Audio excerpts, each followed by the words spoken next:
ಸ್ನೇಹಿತರೆ, ನೀವು ಪ್ರತಿನಿತ್ಯ ನೋಡುವ ಈ ಸ್ವಸ್ತಿಕ್ ಚಿಹ್ನೆಯ ಹಿಂದಿರುವ ಒಳಾರ್ಥ ನಿಮಗೆ ಗೊತ್ತಾ? ಬನ್ನಿ ತಿಳಿಯೋಣ. ಸಂಸ್ಕೃತದಿಂದ ಬಂದಿರುವ ಸ್ವಸ್ತಿಕ ಎನ್ನುವ ಪದ ಒಳ್ಳೆಯ ಯೋಗಕ್ಷೇಮ, ಅದೃಷ್ಟ ಮತ್ತು ಸಮೃದ್ಧಿಯನ್ನು ಸೂಚಿಸುತ್ತದೆ. ಹಿಂದೂ ಧರ್ಮದಲ್ಲಿ ಅಷ್ಟೇ ಅಲ್ಲದೆ ಇನ್ನೂ ಅನೇಕ ಧರ್ಮಗಳಲ್ಲಿ ಈ ಚಿಹ್ನೆ ನೋಡಲು ಸಿಗುತ್ತದೆ.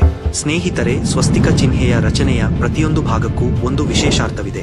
ಮಧ್ಯದ ಕೇಂದ್ರ ಬಿಂದುವಿನಲ್ಲಿ ಒಂದುಗೂಡುವ 4 ರೇಖೆಗಳು ಒಬ್ಬ ಮನುಷ್ಯನ ಜೀವನದಲ್ಲಿ ಇರಬೇಕಾದಂತ 4 ಪುರುಷಾರ್ಥಗಳನ್ನು ಪ್ರತಿನಿಧಿಸುತ್ತವೆ. ಅವು ಧರ್ಮ, ಅರ್ಥ, ಕಾಮ ಮತ್ತು ಮೋಕ್ಷ. ಈ ರೇಖೆಗಳಿಗೆ ಹೊಂದಿಕೊಳ್ಳುವ ಇನ್ನೂ 4 ರೇಖೆಗಳು ಮುಕ್ತಿ ಪಡೆಯಲು ಬೇಕಾದ 4 ಸ್ಥಿತಿಗಳನ್ನು ಪ್ರತಿನಿಧಿಸುತ್ತವೆ. ಅವೇನೆಂದರೆ ಸಾಲೋಕ್ಯ, ಸಾಮೀಪ್ಯ, ಸಾರೂಪ್ಯ ಹಾಗೂ ಸಾಯುಜ್ಯ. ಇವುಗಳ ನಂತರ ಬರುವುದು 4 ಅಂತಃಕರಣಗಳು: ಮನಸ್ಸು, ಬುದ್ಧಿ, ಅಹಂಕಾರ ಮತ್ತು ಚಿತ್ತ.